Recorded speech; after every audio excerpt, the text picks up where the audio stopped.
தமிழ் சொந்தங்களுக்கு வணக்கம்.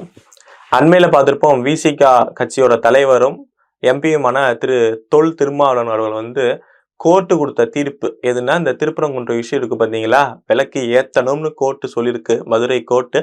அந்த தீர்ப்புக்கு எதிரா ஒரு போராட்டத்தை அறிவிச்சு அங்க ஒரு பெரிய முளத்துக்கு பேசியிருக்காரு. அதை பத்தி தான் நம்ம பார்க்க போறோம். பட் அந்த ஒரு விவகாரம் எல்லாருக்கும் தெரியும். கோர்ட் தெளிவா நேர்ல போய் நீதிபதி ஆய்வு செஞ்சு அங்க விலக்கு ஏத்தணும் அப்படின்னு சொல்லியிருக்காரு. அத இப்ப திமுகவும் அதோட கூட்டணி கட்சிகள், குறிப்பா புள்ளி வைத்த கூட்டணி கட்சிகள் மத கலவரமா மாத்துறாங்க. ஆனா அவங்க பாஜகவை இது அயோத்தியா மாத்த போறாங்க அப்படின்னு சொல்லிட்டு அவங்க எப்பவும் போல பாஜகவை காமிச்சு சிறுபான்மை அவர்களை பூச்சாண்டி ஆட்டம் ஆடிக்கிட்டு இருக்காங்க. தெளிவா சொல்லியிருக்காங்க கோர்ட் இது 15 மீட்டர் இல்ல 65 மீட்டர்னு சொல்லிட்டு நீதிபதி அவர்கள் நேர்ல போயிருக்காரு. இந்த தூண்ல தான் ஏற்றணும், இங்க ஒன்றும் பிரச்சனை கிடையாது. இது உரிமை, அதாவது என்னன்னா இது ஒரு லேண்ட் டிஸ்பியூட்டு. இன்னைக்கு பார்த்திருப்போம், அவர் அப்ப இது என்ன உரிமை அப்படின்னு சொல்லிட்டு எல்லாரும் சொன்னாங்க. ஏத்த வேண்டியது ஓகே, அது ஒரு கடமையா இருக்கலாம். ஆனா இது ஏத்தாம போயிட்டா அப்படியே மறைஞ்சிரும். இது கிட்டத்தட்ட லேண்ட் டிஸ்பியூட், நம்மளோட உரிமை, சொத்து உரிமை அப்படின்னு சொன்னாரே அப்படிங்கறது பார்த்தா, இப்ப அரசாங்கம், திமுக அரசாங்கம் வாதாடிட்டு இருக்காங்கல்ல, அறநிலைத்துறை. அது எதற்குன்னா கோவிலுக்கு அதுக்கும் சம்பந்தம் கிடையாது. வெறும் பினான்சியல் மட்டும்தான் பார்க்கணும். பட் அந்த அறநிலைத்துறை கோவிலுக்கு எதிரா, நடைமுறைக்கு எதிரா வாதாடிக்கிட்டு இருக்கு. அதுல தர்கா தரப்புல அந்த இடம் வக்ஃபுக்கு சொந்தமாக கூட இருக்கலாம் அப்படின்னு சொல்லிட்டு இப்ப பெரிய ஒரு பூகம்பமே கிளம்பிக்கிட்டு இருக்கு.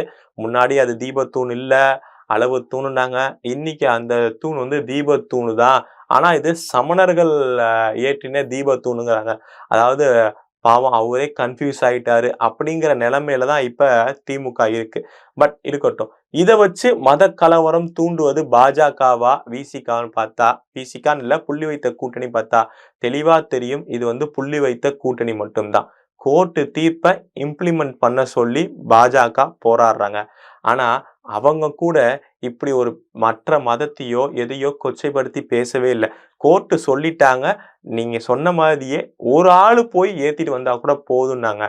ஆனா அதற்கெல்லாம், போராட்டத்துக்கெல்லாம் அனுமதி தராம அங்க பெரிய ஒரு சர்ச்சைய லா அண்ட் ஆர்டர் இஷ்யூ வரும் அப்படி இப்படின்னு பேசினவங்க இன்னைக்கு எப்படி விசிக அவர்களுக்கு அந்த போராட்டத்துக்கு அனுமதி கொடுத்தாங்கன்னு தெரியவே இல்லை. அங்க அவர் பேசுனது எல்லாமே மத மோதலுக்காக வித்திட வேண்டியதுதான். என்னன்னா, ஃபர்ஸ்ட் அவர் சொல்றாரு, ராஜா அவர்களை கைது செய்ய முடியுமா? இதே அரசாங்கம் ராஜா அவர்கள் என்ன சொல்லிட்டாருன்னா, திருப்பரங்குன்றத்தை நாங்க அயோத்தியா மாத்தி காமிப்போம் அப்படின்னு சொல்லியிருக்காரு. இதே மாதிரி திருமாவளவர்கள் சொன்னா இந்த அரசாங்கம் சும்மா இருக்குமான்னு கேள்வி கேட்டிருக்காரு. சும்மா இல்லாம என்னவா இருந்தது? சனாதன தர்மத்தை எப்படி பேசக்கூடாதோ அந்த அளவுக்கு இழிவா பேசினது உதயநிதி ஸ்டாலின் அவர்கள். அவர் மேல கேஸ் கூட ஒருத்தர் கூட போடலையா அப்படின்னு கோர்ட் கேள்வி கேட்டது ஒரு நடவடிக்கை இல்லை. அதையும் பொறுக்காம நம்ம பொன்முடி அவர்கள் பேசினால கோர்ட்டா தானா தான் நடவடிக்கை எடுத்தது. எந்த போலீஸ், எந்த அரசாங்கம், இந்த அரசாங்கம் வழக்கு பதிவு பண்ணாங்க? நீங்க இதே தொல் திருமாவளவன் கேள்வி கேட்கிறாரு. அவரு கோவில்ல இருக்க அந்த முன்னாடி போகும் பார்த்தீங்களா, கோபுரத்துல இருக்கிற சிலைகளை பத்தி எவ்வளவு ஆபாசமா பேசுனீங்க? அதுக்கு ஏதாவது வழக்கு பதிவு பண்ணுச்சா? நீங்க சனாதனத்தை பத்தி எவ்வளவு கொச்சையா தொடர்ந்து பேசிட்டு வரீங்க, அதற்கு ஏதாவது இந்த அரசாங்கம் வழக்கு பதிவு செஞ்சுச்சா? ஆனா சும்மா முதல்வர் அவர்களையோ ஏதோ ஒண்ணு பேசினா பாஜக காரங்களா இருக்கட்டும், எதிர்கட்சிக்காரங்களா இருக்கட்டும், வழக்கு பதிவு பண்ணி விடியகாத்தால 4 மணிக்கு கைது நடவடிக்கை எடுக்குது. அடுத்தது இதே தொல் திருமாவளவன் அவர்கள் சொல்றாரு, இந்த திருப்பரங்குன்றம் விஷயம் அயோத்தியா மாத்தி இதை சங் பரிவார இயக்கம்லாம் பெரிய பிளான் போடுறாங்கன்னு. இதை யாரும் பிளான் போடல. நீங்க தான் இதை அயோத்தியா மாதிரி ஆக்குறீங்க.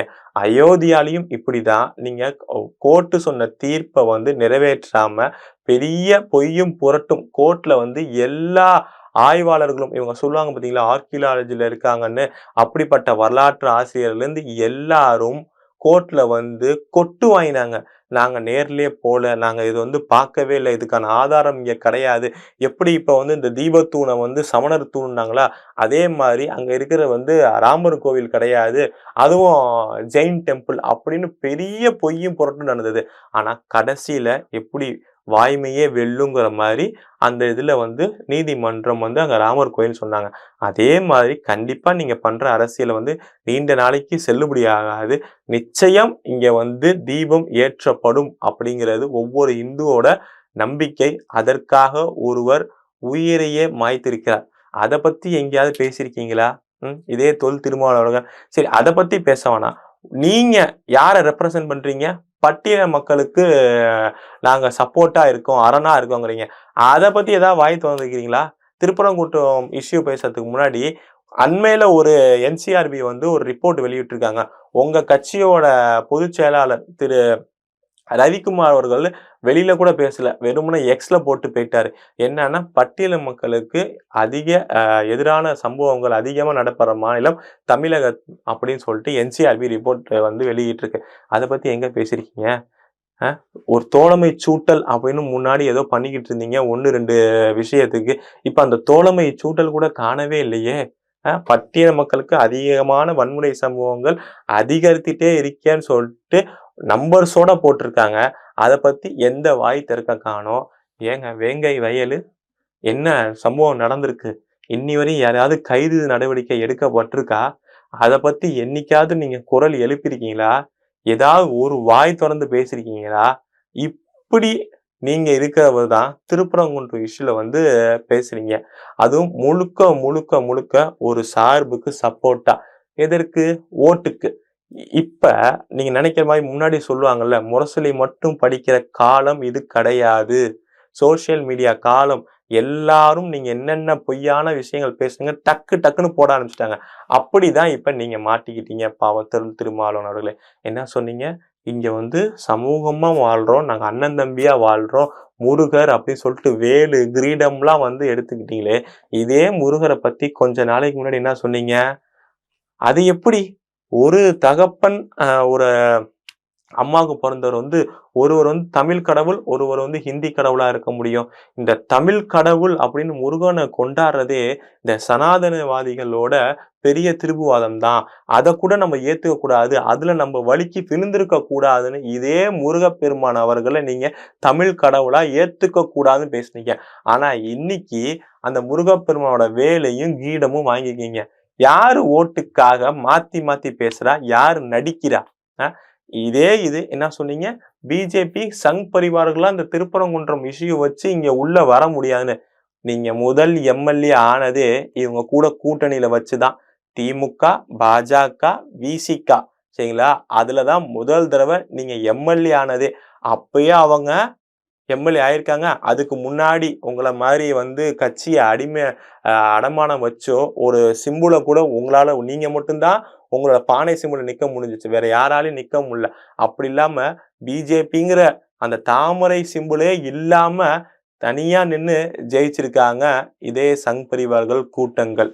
அதனால இந்த நாடகம், நடிப்பு ஒரு சாரார் குறிப்பா சிறுபான்மையினர் அவர்கள்ட்ட வந்து வெறும் பாஜக பூச்சாண்டிய வந்து காமிச்சு நீங்க வெற்றி பெறுவது வெறும் சிறிய காலம் மட்டும்தான். அது எப்படி மற்ற மாநிலங்கள் உதாரணம் இப்ப திருவனந்தபுரத்துல நடந்திருக்கு பார்த்தீங்களா? கேரளா உள்ளாட்சி தேர்தல் அந்த மாதிரி விரைவிலையும் தமிழகத்திலையும் நடக்கும். நடத்தி காமிப்பாங்க மக்கள். நன்றி, வணக்கம்.